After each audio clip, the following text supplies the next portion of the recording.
الحمد لله مشرف الأيام والشهور بعضها على بعض، ومصرف الأحكام بالإبرام والنقض، وموقظ القلوب الغافلة بالتذكير والوعظ.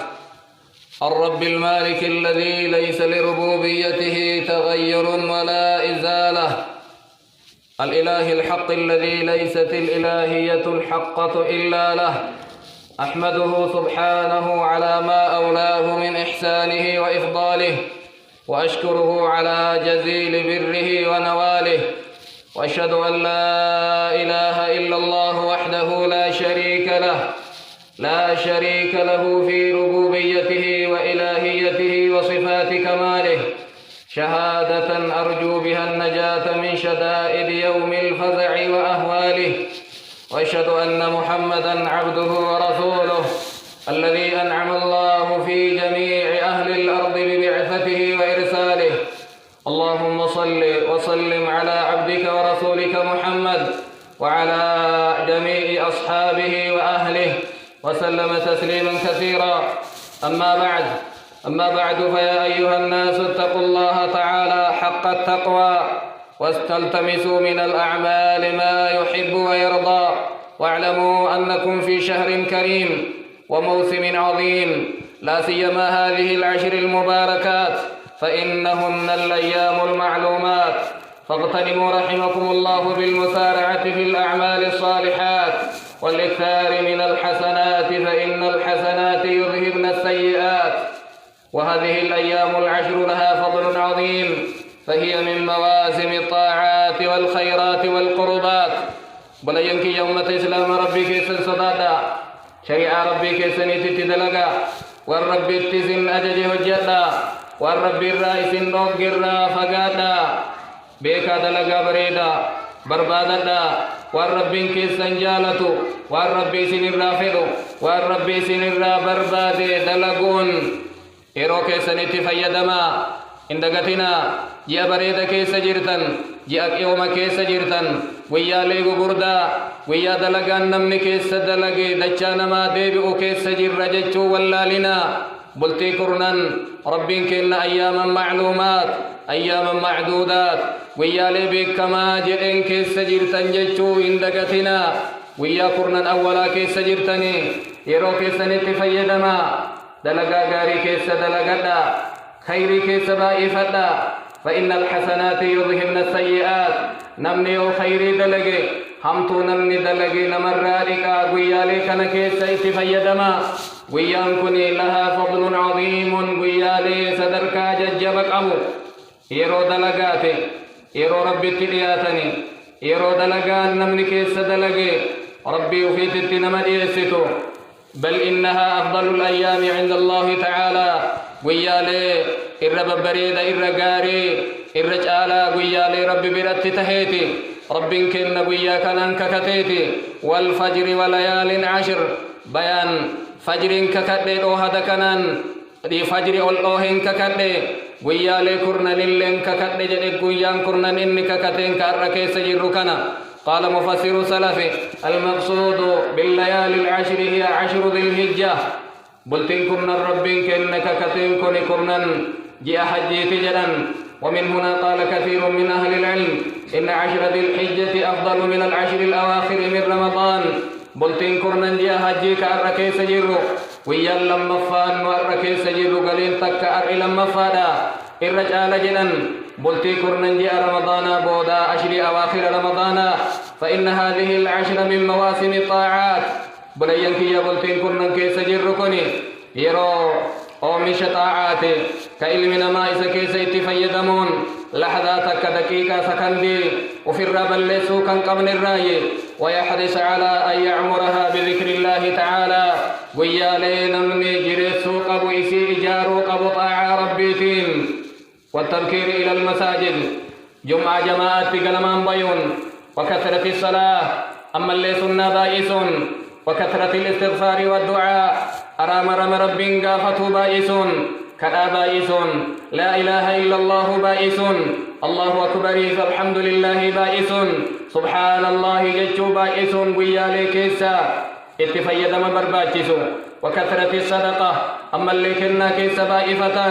وصيام وصلة الرحم كيس صومونان فرأوا في متنفتون هي ستفولتون نمت أولات ورأوا في إلمان في والرب هركنا ما جلت دير ستطلع أولوان ويالي كيس رب التلياتني وغير ذلك من أعمال الطاعات والقربات وينبغي أن تكون فرصة للتوبة بلتين كرنن ربي كيس نونغيكوني يرو توبة شر توبة نما توق أبدي فإن التوبة من أعظم الأعمال الصالحة توبان كرا ربي ديبئون نبل ليس يا ربنا أرار مجرني ربي أفي قدتون الرجال دلقالي ببريد علم آدم دلقر توكو توبا لي دل ديبئون ويالي كان كيس برباچسا والمغبون والغبن في هذه العشر ونقيان نما سلبتان نما نمي والركست وان في غرغري نما قيالي كان كيس دلقا غارين دلقتني والمحرومون حرمها ونقيان نما قيالي كان كيس هم دران دلقوا معسي مدران دلقوا تفوفي أكو مدران طاعان دليني جمع جماع الرتي أكو من أرقم نما قيالي كان بليسي وهذه فرصة ومواسم ينبغي للأبد أن يحرص على التقرب فيها ويالم توني ويا جرانا علم آدميف لما ربي سافئ هجي إسان أوفيني كأن ربي يجيرو اتفيدمون كرا ربي رياتون ويالي إسان رابر باجي سراي خاصة في الأعمال الأربعة بلت جلقالي أفرن التي ذكرت والتي هي الصوم والحج والذكر والتبكير والتكبير والأضحية وان ببريد وان ققاري ويالي كرنن كان كيس دلقمون برباچي سرّا يون دندايان بلتي سقلن كان سومن دبرسو نمي ربي سا آنجسي نمي آنجسي في حجين آنجسي فجو كون مواسمت ذكري لا إله إلا الله والله أكبر بائسو تكبيرا أضحيا نمي الملي دنداي وكان أفرنت برباچي سبلتي لكم الرب كيسا نفيد كان كيسا روى البخاري في صحيحه عن ابن عمر وأبي هريرة رضي الله عنهما أنهما كانا يخرجان إلى السوق في أيام العشر فيكبران ويكبر الناس بتكبيرهما أبا هريرة أقسم صحابة نبي كنا عبد الله بن عمر بلتين كرنن جاء حجي أولا كني يوسينيا مقالا بياني تكبيرا جراني تكبيرا جر لماني تنم نيادتي تكبيرا قد مقالا كيسا جأن وهذا الحديث نص صريح في وجوب إحياء هذه السنة سنة التكبير المطلق أيام العشر سنة مطلقة أول قافة جيني هجي سينرا أقا قافة إني دبري أيام التشريك إن كيس اللي سلا تكبيرا ننقل أما تكبيرا مطلقة جدأما تكبيرا قدون نرى برباچسا قرو زمنك إنك نقويا إيدا قلقل إيدا قفر تكبيرا جدأما سلا والقين كينا مقالا كينا إيو أدجرو إيو كان اللي تكبيرا ججون كبجا قويا كنا أرقسيسون كينا سلا وان بريدا وان نقويا ليكنا كيسبا إفنرا سلا تكبيران إسا تقب ليا كيا إيرو كانت تفيد منبر باچسادا أيها المسلمون صوموا 9 ذي الحجة عن بعض أزواج النبي صلى الله عليه وسلم بلتي كرنن أول جاء حجي كنا نمي ربي سأنجي سلي صومن دبرسا كيو درا صوم اللي صومي كون اللي اتهايادو قريد برتوت نبي كنا سر مالتو همما كان يصوم 9 من ذي الحجة نبي كنا بلتي سقلي جاء حجي حقا قافا بيا عرفاتتي ويا إيدا إنو إيدا حراما صوممو بلتي كنا كرنن صومن دبرسيا ويوم عاشوراء بلتي كرنا فاجي ايتئان كرفو كان أما اللي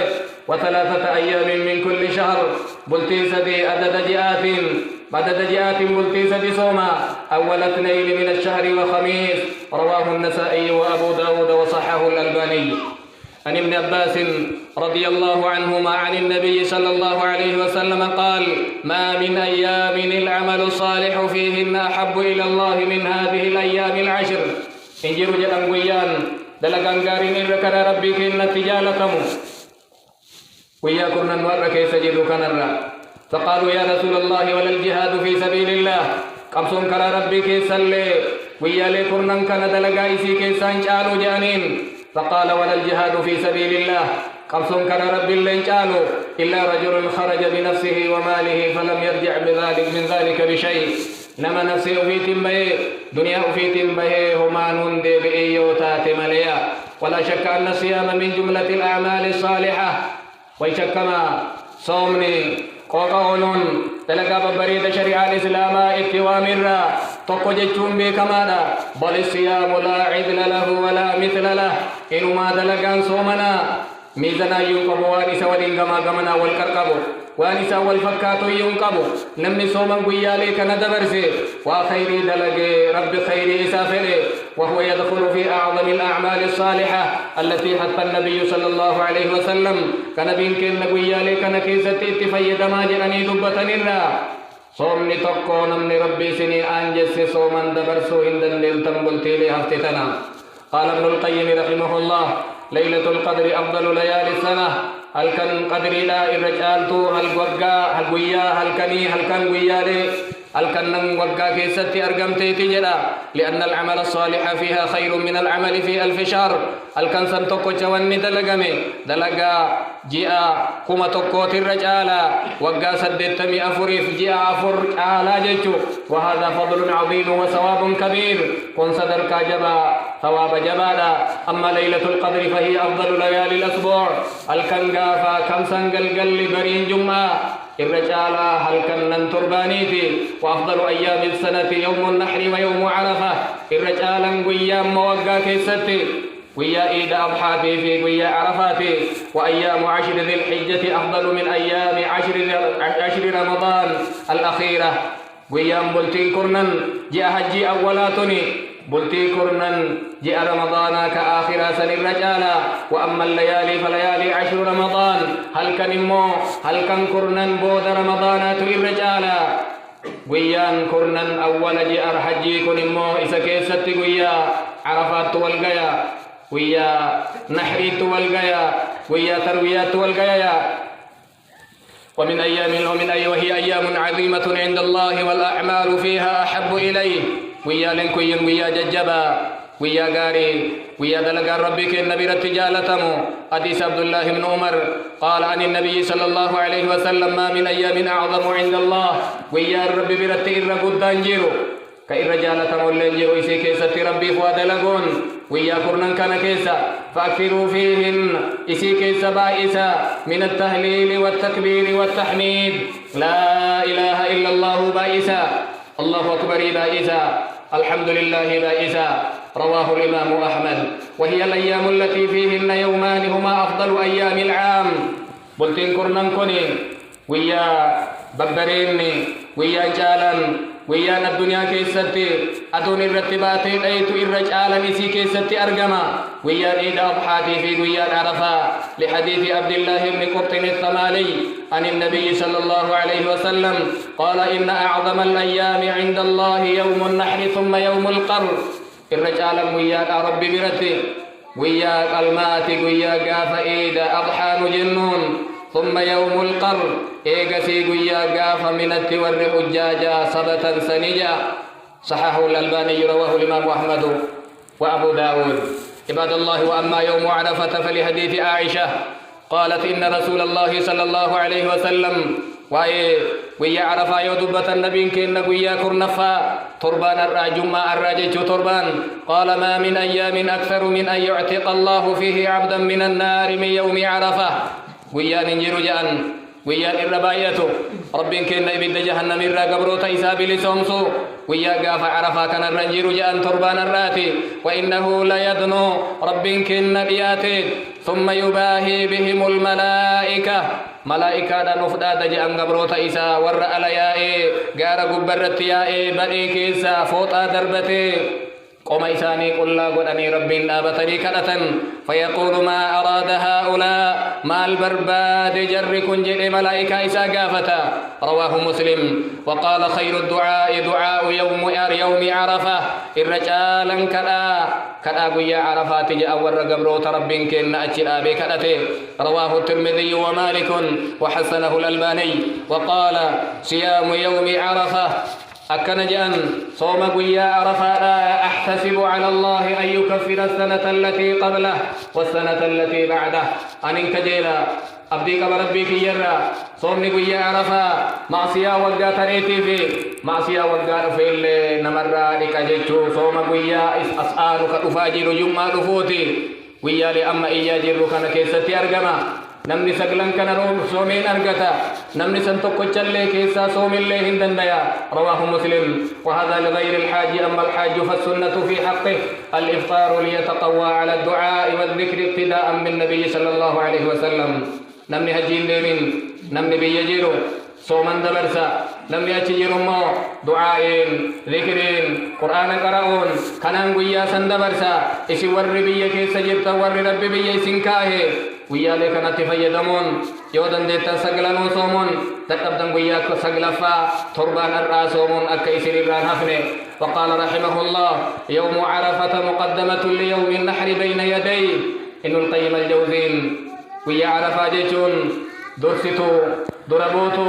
ويا غافق المات إني در ديما ويا كالماسان كيسا مال تجيرا رابن تجيرا كراف فندر ربي كنتي كفو جيرا توبة تجيرا يا ربنا ديس جيرا أجرا ويا غافا كالما يوغيان زيارة من ربي كنا ديما كل هني ويا غافا عرفا دابتني مزدلفا غنم مشعر الحرام دابتني من أندكني لكا دربتني متى إساني هادتني قبن قراني أجرا إيغسي زيارة من ربي تتديمني بريان كي يا هونغيانا ما جتشونا كجنة نما قويا لكنا هونغيانا ما انتهنا دلقا واندراني كرا بقا خير اتجاباتا وقاي تديبتني فين ديبتن جتشو وان نمان قلي وان إننو يوم بيني يوكا أسيت ديبتن يوكا قبرت ديبتن يوكا سيررت ديبتن الرأيت فيدما أعاد لقدا صومن قيالي كان دبرسا صدقان دبرسا يو دكاتي ويتكرا ديمت لا إله إلا الله جتون دقتنا عباد الله بارك الله لي ولكم في الكتاب والسنة ونفعني وإياكم بما فيهما من الآيات والحكمة أقول قولي هذا وأستغفر الله العظيم الجليل لي ولكم ولسائر المسلمين من كل خطيئة فاستغفروه إنه هو الغفور الرحيم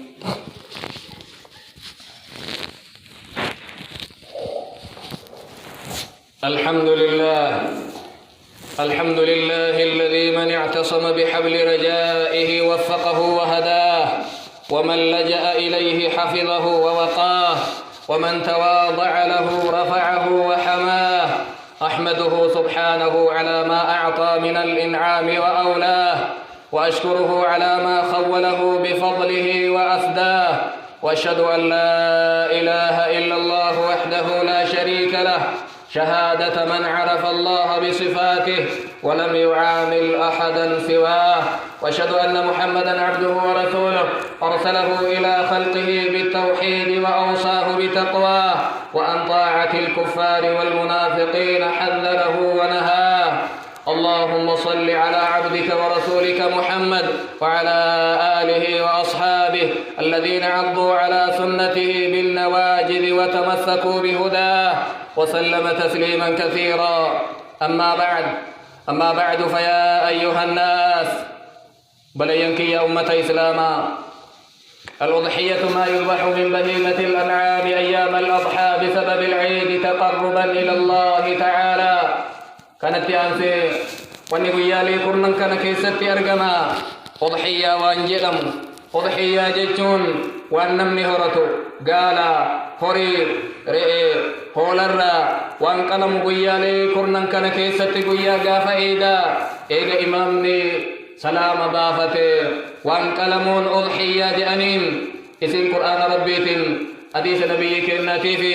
إجماع علماء إسلاماتي نرقمتي فأما كتاب الله فقال فصل لربك وانحر صلاة ربك تي صلاة إيدا جاني علي جلان قال تعالى قل إن صلاتي ونسكي ومحياي ومماتي لله رب العالمين صلاة نكية إبادتي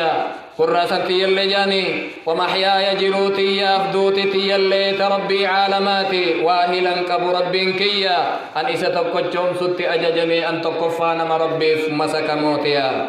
ولكل أمة جعلنا منسكا ليذكروا اسم الله على ما رزقهم من بهيمة الأنعام أمة مرايو والرئيس دراتي إسن الليف كالمقون إبادا قوني ذكري قلني في مكا ربي دبتني وان ربي ساليك النبي لدى ربي ساليك الرتي قراني أدبتني فجأة فإلهكم إله واحد قبر من كيسن قبر ما تكوشا فله أسلموا إسا قفا مسكما إسا قفا فقلاهجا. وهذه الآية تدل على أن الذبح تقربا إلى الله تعالى مشروع في كل ملة وكل أمة. كراسا ربي جلني ودلقون أمة مراكيسا زمنك موكيس هنجرا وهي برهان بين على أنه عبادة أضحيا قالون عبادة مصلحة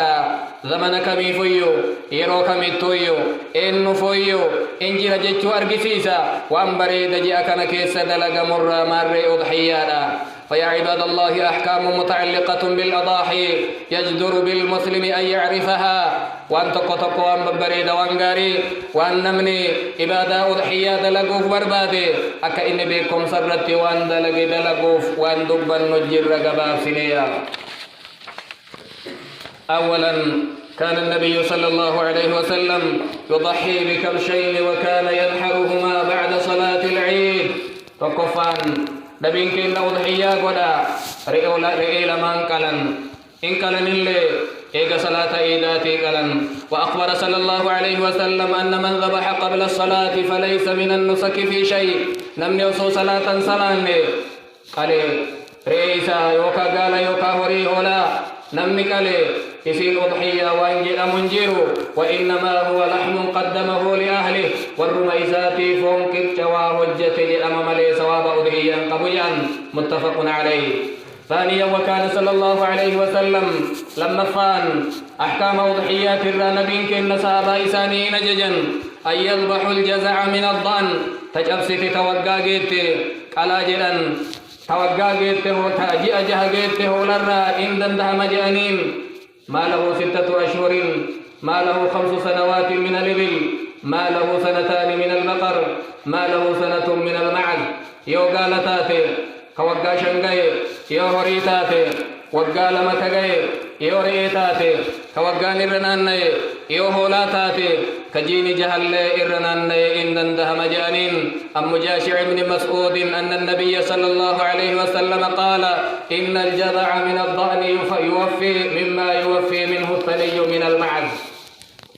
قولا جاء جهقاي إنقو تبكبوا وأن هرولا وقاقيت تبكبوت الراجع صحيح الجامع. ثالثا ويجوز تأخير الذبح لليوم الثاني والثالث بعد العيد. سدفان قلبي وضحية عند النامة ويا لما فل كنا تقفا جيتو ويا لما فل كنا لما فا ويا سدفل ويا كرني سدفا أيام التشريق كيسا لما ثبت عن النبي صلى الله عليه وسلم أنه قال كل أيام التشريق ذبح ويا لم تشريكا كنا تقفان كنا لما فان كنا سدفان ويا مكالماتي جلن. حديث نكون انقطاع كبا حديث مسلم تو أيام التشريق أيام أكل وشرب وذكر لله تعالى جل غرغارا. رابعا ومن هديه صلى الله عليه وسلم أن من أراد التضحية نمني أضحية بربادي سنة نبيك الناتر أرفف أفرفان ودخل أول يوم من أيام العشر من ذي الحجة ويان تقفان جاء حج الراتي يوثيني فلا يأخذ من شعره وبشره شيئا. رفين سيساترا كين سيساترا قامني بكاداتي يوكيس مداوتي وفي مريني. ثبت ذلك النهي عن النبي صلى الله عليه وسلم في حديث أم سلمة الذي رواه مسلم إذا رأيتم هلال ذي الحجة وأراد أحدكم أن يضحي فليمسك عن شعره وأظفاره. رواه الجماعة إلا البخاري. وفي رواية لمسلم ولا من بشرته. قال النووي رحمه الله في شرح مسلم والمراد بالنهي أن أضي الظفر قرتين قرة رفين سوفران هادين أبسون وفرا بقسون وفرا قبون وفرا قبابسون أكما تهينيو رفين سبك فئت أرقم اللي قاموا في فران تقنيا يوك وان سندل بطات جلين قداما فإن فعل استغفر الله تعالى ولا فدية فيه إجماعا وان كان كفلا درك مكان وان أكنا كبوان نجد منجرو جرونا من أضحية قلوب برباد إراها إيقتيا خامسا وكان صلى الله عليه وسلم يختار الأضحية سليمة من العيوب نبي كن أضحية يوقلو تأيبين قمني تفيا قبدو بريدو غاري تفون قبدو إسيف لتا ونهى أن يضحي بمقطوعة الأذن تقر مرمفا إيقنا جرا إن بدي فصون تين كراهماف إجزاء إمدن ديت إمدن دهما كغافني سيچا بفا إيقنا جرا كقر دوران بقاقه كولكام بقاقه ككرا دوبات بقاقه كغافني إراجا بي تأكنا فا إيقنا جرا وفي أمو إمدن دهما يوغر اللي فيان قباتين يو غافن اللي فيان قباتين إمدن دهما وفي أمو يو فياتات الرجالة تفيا في لأهجان شروط إجزاءات بشروط كمالات سادسا وكان صلى الله عليه وسلم يضحي بالمصلى جهفان نبي كن نبوتا نسان التقالا مصلى التقالا بالرئيدات التقالا متا نساني مسكين نجلت نياتا طبعا نما أجت نياتا أجت دلغن سابعا وكان من هديه صلى الله عليه وسلم تربفان سنة النبي كنا أن الشاة تجزئ عن الرجل وعن أهل بيته رئين قولان نمت الجرى ماتي إساترى أنا ما هدو اللي تاتو إنجيت رئين تكتين هولا قوس إسان اللي هابايتو كما قال عطاء بن يسار سألت أبا أيوب الأنصاري كيف كانت الضحايا على عهد النبي صلى الله عليه وسلم قل هي نكم تتجري قافت جاء أبا أيوب الأنصاري قال إن الرجل يضحي إن كان الرجل ليضحي بالشاة عنه وعن أهل بيته فيأكلون ويطعمون نمتجي رئيتك هولاتك ماتي في تراك لاجا والرئيسا نيتي نسايو لمسدي اللي كتات اللي تاتي وفي اللي نياتني نما اللي نياتشسني رئيتك ماتي تقرى إلى دندهم أضحية جنمي يا مما رواه الترمذي ومالك وابن ماجه والبيهقي وإسناده حسن. ثامنا ويستحب التكبير والتسمية عند الذبح ويتقالن الله أكبر جأن أقسم أمالي بسم الله جدًا لما ثبت عن النبي أنه كان ضحى النبي صلى الله عليه وسلم نبي كنا أضحيا قالن بكبشين أملحين قربي لما أدي قراجين بيتمكمي قافك قمن ذبحهما بيده حركوا في تنقلن وسمى بسم الله جلني الله أكبر جلن مرمر ميل إساني تن آبتني قلني. سابعا وأفضل الأضحية ما كان كبشا أقرن فحلا أبيض يخالطه سواد حول عينيه وفي قوائمه يودا دهمه الرجال الأضحية قربي سيوتي قربي سكاف قبو سنوك لا كنتهن قراجنك قبو كرافولات أفرن سلي قراجكتي وصفي كاف رسول ربي قالني كعائشة نديس مسلم أبي داود كيست نتيمتتو إذا كان يودا دبم بفتر إفل أيو إمدا دهما. عاشرا فيستحب أن يباشر المسلم أضحيته بنفسه كن نفان نم إسلاما يودا دهما يومالي أضحية فيها الكوفيتي يوغر إبريدا يونما برالي كبكبو فتليتي إمدا دهما نبين كن نقاف قال إبقالا جهاتني سديها الكوفيتين قالني الصدمي تربة علي أبا طالب سان الرابكه إيقالي. 11 ويستحب لأهل البيت الذين ضحوا أن يأكلوا منها كدني تقفان والريود هي قالي إن دندهن إرلينياتون نمال إرغون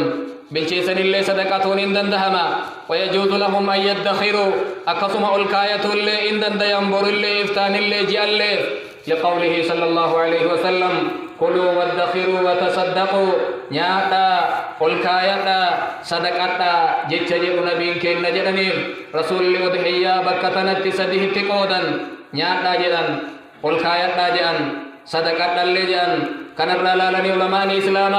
بكسديه تأدان قودا مفاجرا إيد اللي ننكنما بيتشو اللي ننكنما وفي الله نياتن اللي ولله كاية ما كجدموس أسرا بكسديه ثلثت قودو فرة.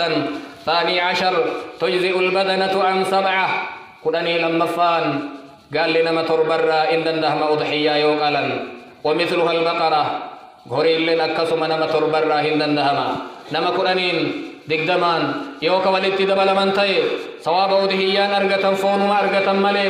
نما تربا أولغال لتكون دندايو نما تربا أولغورين تكون دندايو رئين نما تكو أولين دندهم دو ثواب نما تدبلون إما دندهما رئيك ألتي وركي ترى أمة إسلاما ترى أبي ترى هاتي ترى أبا برباد دينية وإن دنديتا ولتبتني غرور إنما لما ندهيا قل جتشون إن دندهم ثواب دبلو في بيتا كيست ملكا كيست دبلو وواني فقد روى مسلم عن جابر رضي الله عنه قال نحرنا بالهديبية مع النبي صلى الله عليه وسلم نبي كن ولنقا هديبية قال لي البدنة عن 7 قال نما تربرا والبقرة عن 7 سأل لي هري نما تربرا قال لي قال هري نما تربرا وبهي قال مورين دندها ثواب اتأرقة 13 ولا يعطي الجازر أجرة عمله من الأضحية نمني نما قالوا قلتون قراني قوغا إراكاس جاني نمني اتكنني برا ديما إن كنمو متافا كاللوفا يوكافون برا كاركا كميلا ونتنا قلتين أجران كي كانوا مجراني كنو فين دندهمو لما ثبت عن علي رضي الله عنه قال أمرني النبي صلى الله عليه وسلم رسولنا أججا أن أقوم على بطنه قال إسان الرابة أججا وأن أتصدق بلحومها فهم قال صدقة نانجلا بقى إسلي أفتي سين أفتي بلتون اللي صدقة نانجلا لا بقى اللي صدقة ننقرقرة وألا أعطي الجازر منها شيئا نمك لسني فهم قال سنيت الله من دائسا كرا إسا إن كنني فنان جلني قال ونحن نعطيه من عندنا أخبرا وان إنك أليف كننا فجأة متفق عليه 14 من عجز عن الأضحية من المسلمين ناله أجر المضحين من أمة محمد صلى الله عليه وسلم قرآن أفرفان نمني أركسك الأتي دقبت كوضحية قالون دندهن ثوابني أمة محمد قالوا يسنغ يا أبشر وذلك لأن النبي صلى الله عليه وسلم نبي كن نقا فجرا رئي لما إيساني رئي تقوى كنجراني قولا اللهم هذا عني وعمن لم يضحي من أمة محمد رواه أحمد وأبو داود والترمذي يا ربي رئيك نحن في الراكل أمة محمد نموان قليل الرلي قال أن النبي كن قالني سنوسي قيا أبشر 15 قال ابن قدامة في المغني وقد ضحى النبي صلى الله عليه وسلم والخلفاء الراشدون بعده نبي كن أضحيا قلن صحابة نساني قردان نساني تيانا اللي أضحيا قلن وصوته الرا رئين الرا كما لمن بتمتي كما تقوم بتمتي كما سديهم بتمتي بيبيل قبا فون الرا من آن اتهاجما بري فون قلي نياچي سوسن من آن بتي آسدك أدو جيچون الرج آلا وصوبيكني سلا نبي كينا تدلغا نبي كينا انقلني أتلي قلو مسر برباچيسا يو دنديتي بيتي تمانا مغرغارو بربادي سنگرغارتا يو كاني بكا وضحيانا بؤا جيچوني إن دندهمو رئي قلتن كيستي كلام سو إيقادا أقسمت إجان دندين تبالا ملو بلوم تن دندهمو تلتي إيقادا تمولو مدوكم قامني هكولتو إيقادا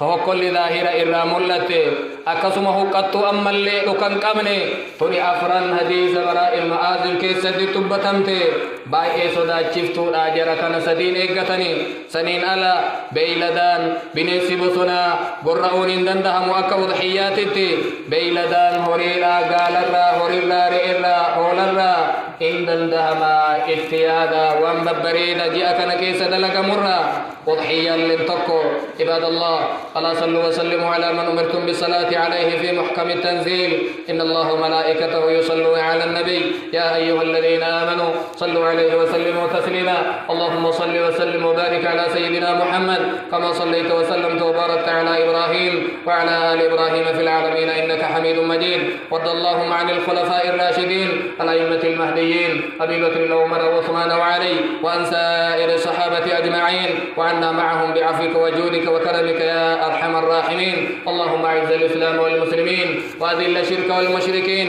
ودمر أعداء الدين يا رب العالمين اللهم عليك باليهود والنصارى ومن أعونهم يا رب العالمين